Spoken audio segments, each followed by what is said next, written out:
Fala rapaziada, hoje a gente vai analisar uma animação chamada Pulparia, que eu encontrei por aí na internet. E como eu já tinha prometido no meu vídeo de Coragem com o Covarde, eu vou dar mais uma pincelada sobre o que é surrealismo, de uma forma que não fique parecendo uma aula chata de história da arte. O surrealismo foi um movimento artístico que surgiu no século XX, acompanhado das ideias de Freud e da psicanálise. As ideias de Freud consistiam em dar valor ao inconsciente, como por exemplo interpretar os sonhos que você tem, porque eles na maioria das vezes têm algum desejo seu escondido. Então pra Freud, se você sonhou com um foguete indo pra lua que é de chocolate, quer dizer que você gosta de picolé de chocolate. Tô brincando, mas é mais ou menos isso. Ou se o seu sonho foi normal demais, quer dizer que tem algo por trás dele, algo que você não tá enxergando. E a partir dessas coisas, o psicanalista vai questionando pra você chegar em algum lugar sozinho. A psicanálise é praticamente a filosofia socrática aplicada, onde na base do questionamento a própria pessoa vai chegando no centro das questões. Pra Freud, o seu sonho é a fantasia que não se realizou no mundo real. Todo sonho seu tem algo a dizer. Lembrando que eu não sou um psicanalista e eu dei muito pouco sobre Freud, então se você sabe algo a mais, deixe aí nos comentários. A arte surrealista vem acompanhada disso com o intuito de criar uma supra-realidade, de dar mais ênfase ao inconsciente, tudo aquilo considerado irracional e onírico, ou seja, dos sonhos. Para fazer isso, os artistas surreais geralmente ignoram a moral e os valores da sociedade de seu tempo, é uma arte sem filtros. É claro que eu tô deixando de citar várias coisas do surrealismo aqui, principalmente com um texto histórico que foi bem conturbado, então vale a pesquisa por conta própria, mas no mais é isso. Para citar alguns exemplos, a gente tem um René Magritte, que fez várias pinturas que você provavelmente já viu em algum lugar. Também tem um Salvador Dalí, que foi bem genial e revolucionário pro surrealismo em si, mas que infelizmente era uma pessoa bem controversa e de caráter duvidoso. E é claro que o surrealismo não parou de existir no século XX, já que hoje em dia, por mais que a gente não tenha nenhum grande nome que seja o centro do surrealismo, a gente pode ver várias inspirações do surreal em animações independentes, como é o caso do Double King, do Felix Walgrave, ou de outras, que eu esqueci o nome, mas tá passando aí na tela. São bem legais também, e provavelmente eu vou fazer análise alguma hora. Lembrando que eu já fiz análise do Double King, do Felix aqui no canal, então se você quiser, assiste aí. Mas hoje eu quero falar de uma animação chamada Pulparia, que é muito mais abstrata do que surrealista, e eu gostaria de avisar que vai ser um pouco difícil de entender o que tá acontecendo nela, porque é bem abstrata. Além de surreal, tudo parece muito aleatório. ピューパリアっていうのは英語でさなぎとか異様核って言ってハエが作るさなぎの殻みたいなものがあるんですけど、そういった意味があるらしいんですけども。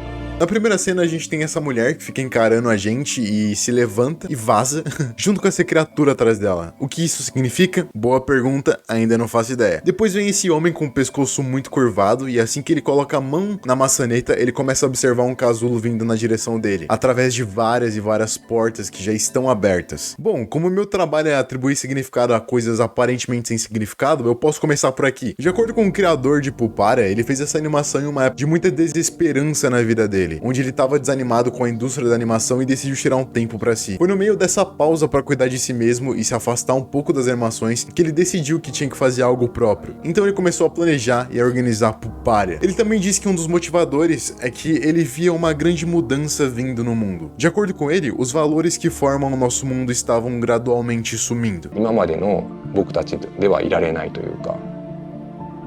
でもその先に何があるのかっていうのが見えない。 Então nessa cena, talvez as portas signifiquem os anos e a casca da larva vindo na direção do ano simbolize a mudança de valores. Isso também explicaria o pescoço curvado de uma pessoa cansada e prestes a abrir outra porta, prestes a ir para outro ano. Os valores são construções que acontecem com as gerações. Se você analisa o mundo friamente, não há moral ou ética, mas por meio da racionalidade, empatia e racionalidade, nós criamos a moral e a ética. Alguns dizem que foi para controle, outros dizem que foi pra ordem. E você, o que você acha? Você acha que a moral e a ética foram construídas para uma ordem ou controle? Na minha opinião, a moral muda de acordo com a conveniência. Desconfio de qualquer ser que se diga cidadão de bem. É impossível você ser humano e não ter errado alguma vez na sua vida, não ter tido nenhum pensamento perverso. As pessoas só não têm coragem o suficiente pra assumir. Existem virtudes boas de se ter, como temperança, sabedoria, coragem e justiça. Mas essas virtudes, elas não implicam na vida do próximo, dizem respeito somente a você. E existe muita moral criada para controlar o que as pessoas fazem. Muitas religiões, por exemplo, usam como régua as próprias morais para julgar o próximo. E isso vai contra o meu senso de liberdade. A moral do autor de Pulparia vinha de uma certeza muito forte nos valores do mundo. Ele acreditava que aquelas coisas eram constantes, imutáveis e que nunca iriam terminar. Que aquilo tinha nascido com o mundo. Porém, são em períodos sombrios que você questiona as coisas com racionalidade e se desconecta das certezas. É abrindo os olhos para as dúvidas que que a gente pode ver o que vem a seguir. Afinal, você já se perguntou por que do mundo ser como ele é? Por que o céu é azul? Por que as pessoas andam? Por que as coisas funcionam desse jeito? Quem disse que tinha que ser assim? Porque se você for parar pra analisar, o mundo é só uma rocha gigante girando ao redor de uma estrela. A natureza não deixou nenhuma moral escrita pra gente. Na verdade, na natureza, a moral é praticamente inexistente. Bom, é claro que eu sei que é um pouco mais complexo que isso, mas só pra resumir, é isso aí, tá? Logo em seguida, a gente tem uma cena de uma mulher com um vestido vermelho apontando pra esquerda. E nós vemos uma espécie de personagem com características indígenas, olhando pra uma multidão. O engraçado dessa cena é que a multidão inteira tá com cara de surpresa misturada com que porra que tá acontecendo. Nesse momento, aparece um garoto que parece ser muito aquele homem que olhava pras portas, e na frente desse garoto aparece uma borboleta azul. Eu procurei no Google pra ver o significado de borboletas azuis, e aparentemente é esperança. É claro que eu não acredito em nenhum misticismo e superstição, mas por se tratar de uma animação muito bem trabalhada por 3 anos, eu não acredito que essa borboleta esteja aí só por estar. Nesse momento, eu encaro essa pessoa andrógina e com características indígenas como uma forma de esperança pra multidão. Como se a mudança das morais não fosse necessariamente ruins, mas fosse a esperança de um lugar melhor pra todo mundo viver. Essa próxima cena ficou muito famosa no TikTok por causa do sorriso que essa personagem dá. Ela olha pra direita e depois lança um sorriso pra gente. Que sorriso lindo, me apaixonei. Por algum motivo, alguns personagens da animação olharam pra direita deles também. O que isso significa?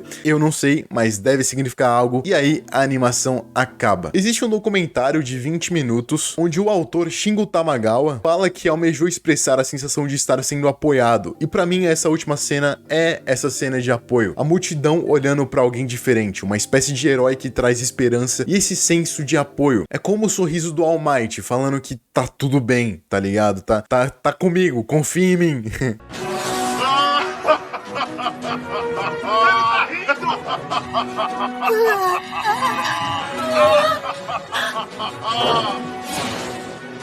Está tudo bem.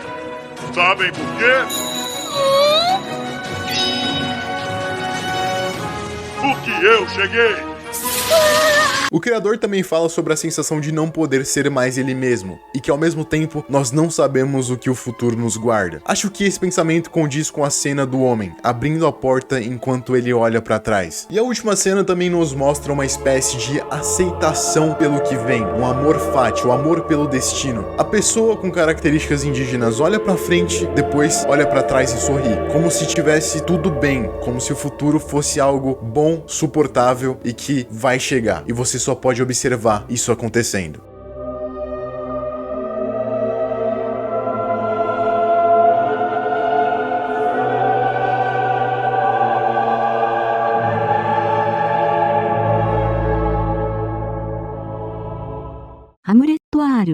Lembrando que nos próprios comentários do Pupara tem várias interpretações, aqui eu só dei a minha, você pode ter a sua, então deixe aí nos comentários, e muito obrigado por ter assistido até aqui.